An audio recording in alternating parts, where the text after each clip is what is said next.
Bookish Rebels, welcome to the Rebel Spirit Collective, where we celebrate stories, creativity, and breaking the mold. If you love books, bold ideas, and a little bit of rebellion, you are in the right place. So let's dive in.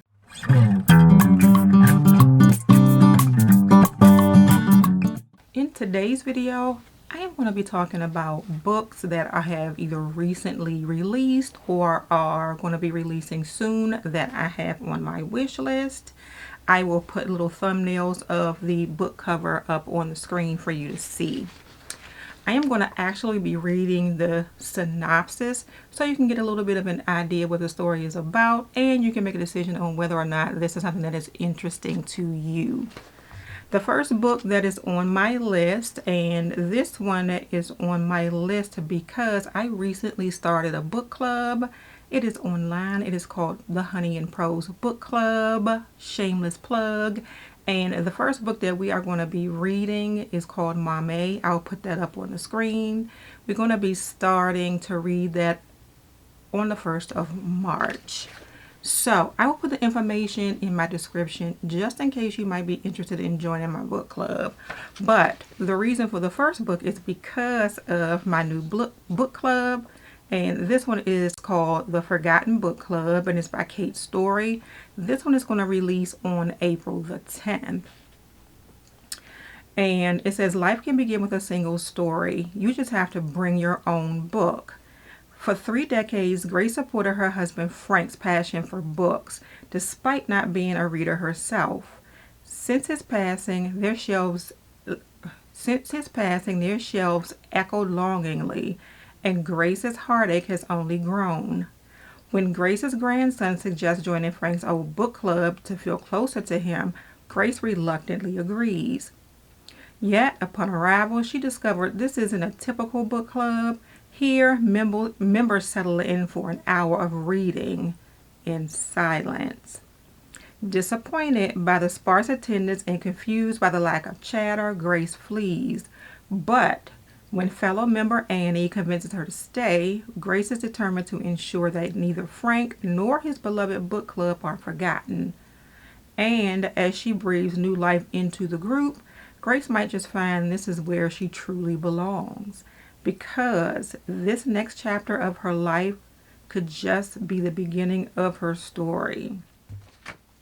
So that sounded interesting to me, like something that is like a little bit, I don't want to sort of downplay the book, but it sounds like an easy read to me. So that is why I chose that book. The next book on my list is Let Us March On. This one actually released on February the 4th, so it is a new release. And this one is, it says, I'm just a college-educated Southerner with a passion for books. My husband says I'm too bold, too sharp, too unrelenting. Others say I helped spearhead the civil rights movement of our time. President Roosevelt says I'm too spunky and spirited for my own good. Who am I? I am Elizabeth Lizzie McDuffie, and this is my story.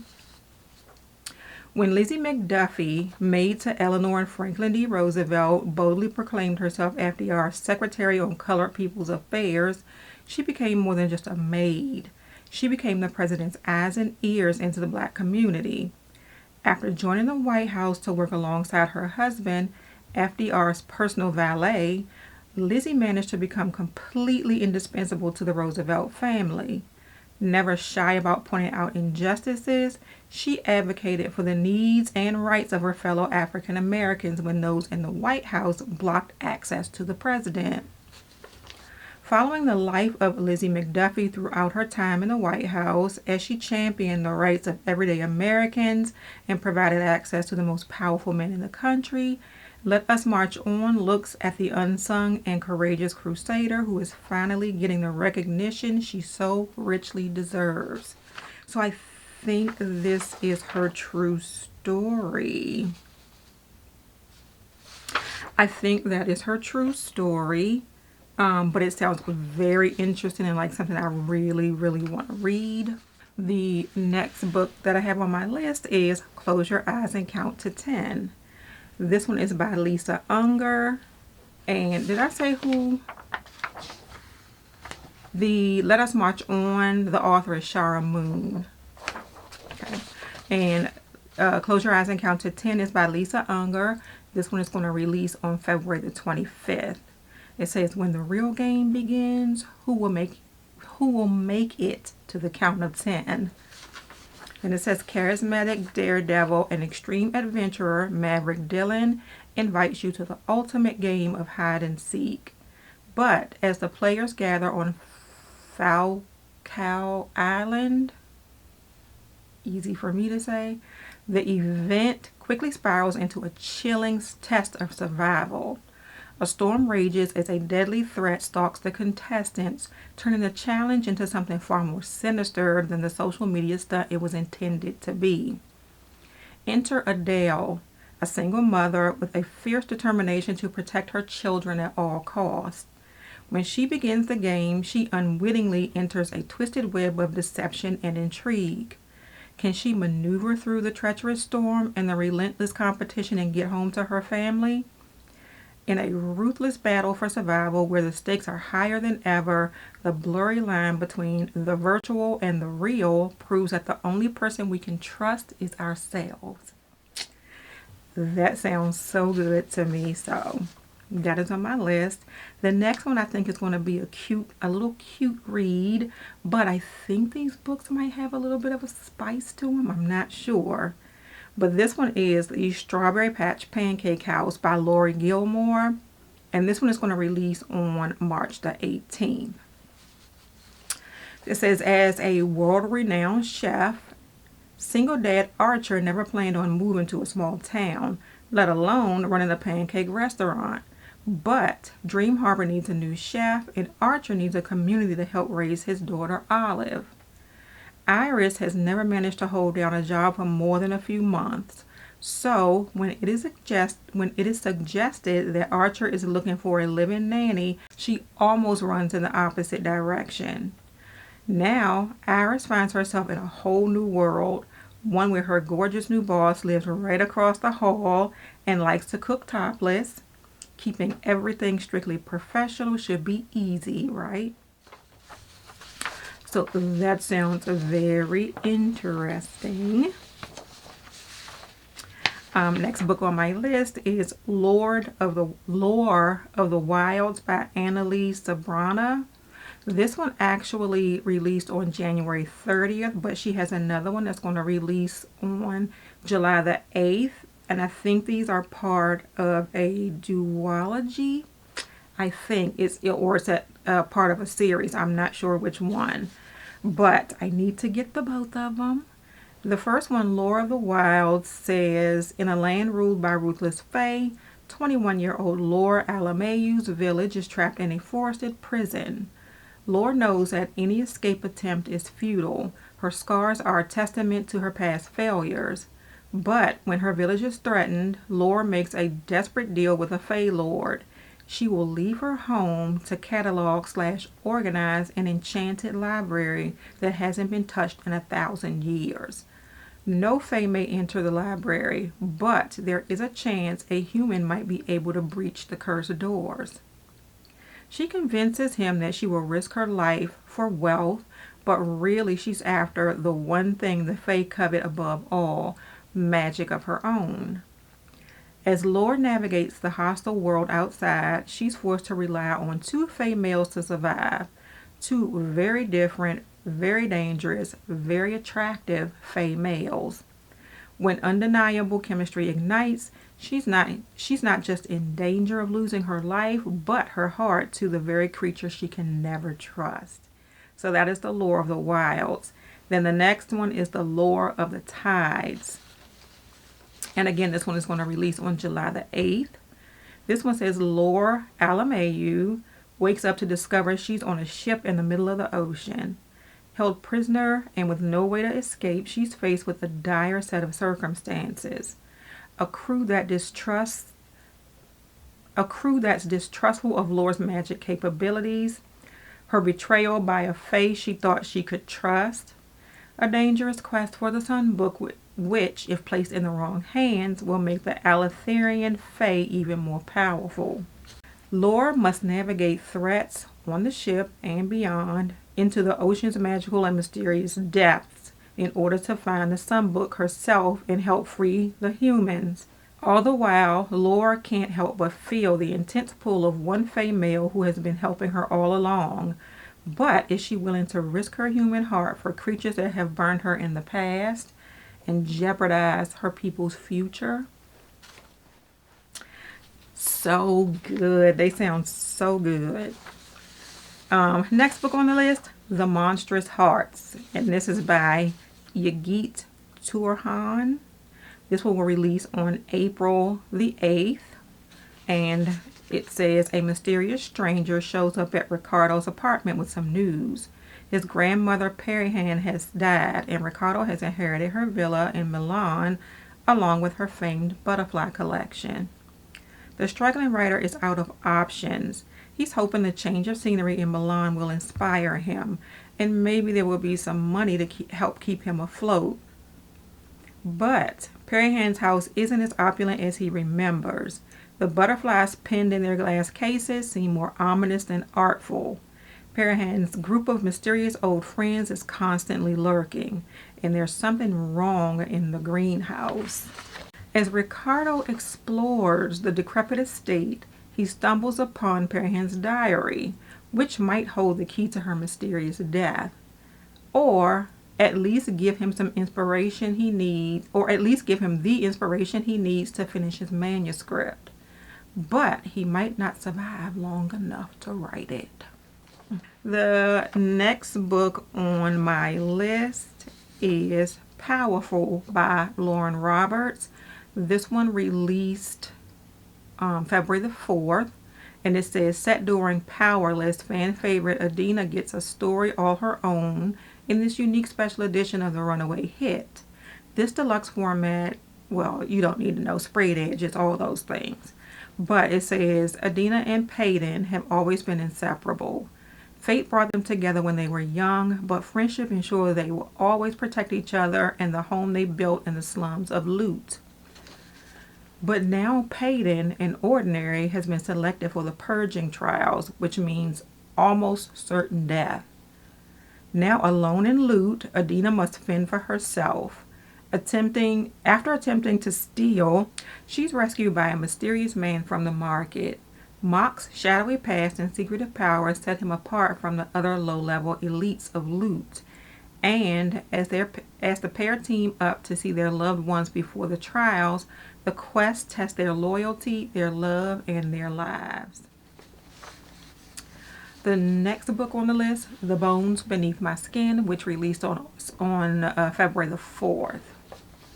There's nothing more human than a broken heart. In the spring of 1995, Nate Cartwright has lost everything. His parents are dead, his only brother wants nothing to do with him, and he's been fired from his job as a journalist in Washington, D.C. With nothing left to lose, he returns to his family's summer cabin outside the small mountain town of Roseland, Oregon, to try and find some sense of direction. The cabin should be empty. It's not.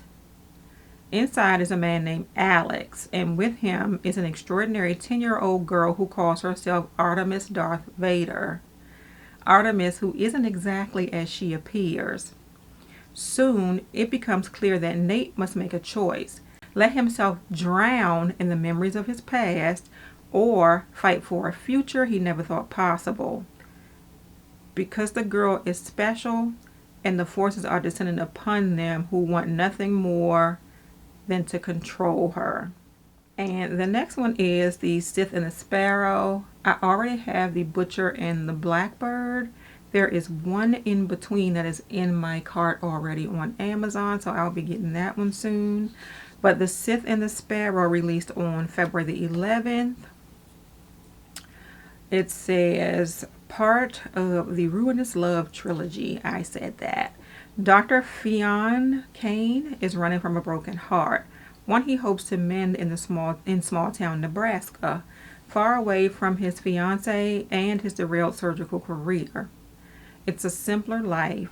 Head down, hard work, and absolutely no romantic relationships. He wants none of the circus he left behind in Boston. But then the real circus finds him. Motorcycle performer Rose Evans has spent a decade on the road with the Silveria Circus, and it suits her just fine, especially when she has the urge to indulge in a little murder when she's not in the spotlight. Sorry. But when a kill goes awry and she ends up with an injured leg, Rose finds herself stuck in Nebraska at the home of the adorably nerdy town doctor. The problem is, not every broken heart can be sewn back together. And the longer you stay in one place, the more likely your ghosts are to catch up. Tropes in this book: friends with benefits, small town romance, fish out of water, forced proximity, hurt care, and touch her and die. The next book is the Lights Out book, and it is part of the Into the Darkness series. And I want to start this because there is a new book coming out in June. But I want to get the one that came out last summer. It came out August the 8th, and that's the original book, Lights Out, already in my cart. It says, and this one, completely outside of my comfort zone. Completely. And once I read these synopses, you will know what I mean. It says, and this is by Navessa Allen. Trauma Nurse Allie Capalucci doesn't need any more kinks. She likes the one she's landed on just fine. To her, nothing could top the masked men she follows online, unless one of those men was shirtless, heavily tattooed, and waiting for her in her bedroom. She dreams about being hunted by one in particular, of him chasing her down and doing deliciously dark things to her willing body. She never could have guessed that by sending one drunken text, those dreams would become her new reality. I want things most people don't, craving a darkness and depravity instead of light and love. Josh Hammond has spent his life avoiding the limelight, but his online persona is another story. At night, he posts masked thirst traps for his millions of fans to drool over. But one follower has caught his eye, Allie, of course. After reading a comment begging him to break into her house wearing a mask, he decides to take her up on the offer.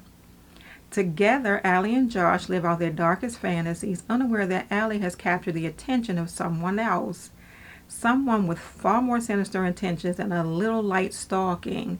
As Josh turns from predator to protector and the stakes heighten, he must ask himself how far he's willing to go for the woman he's obsessed with. And then it says, this is a fast-paced dark romance, morally gray male lead. Some themes and scenes may be disturbing to readers outside of my comfort zone. And it says, please check the TWs at the beginning of the book.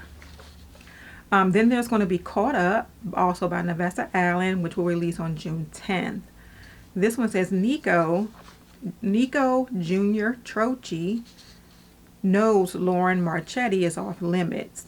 She is sweetness and laughter, whereas Junior exists in a world of violence and depravity. Men like him don't get to have women like her. It's why he pushed her away back in high school and kept his distance ever since. But when Junior looks Lauren up online, he discovers the shy, bookish girl he remembers is gone. In her place is a strikingly beautiful woman whose social media is filled with scantily clad pictures of herself and a connection to a nearby play club. Junior's innocent curiosity quickly turns into a dark obsession. Watching Lauren from a distance isn't enough. He needs to make her his. And it says he's ruthless, a walking red flag. Good thing red is my favorite color. Lauren is intrigued by the mystery man who keeps showing up at her club, who tempts her white-hot desires. But as their flirty online messages stir up a deeper form of connection, Lauren worries she's developing real feelings for this brooding stranger. As their combined desire ratchets up to a breaking point, who will seduce who? Okay. All right. So those are the books that are currently on my wish list. Books that have come out like this month for the most part, or are going to be coming out later in the year. Let me know what you all think of the books that are on my list, and please share with me down in the comments the books that you have on your list. I hope you enjoyed this video. If you did, please don't forget to like and subscribe and share with your friends.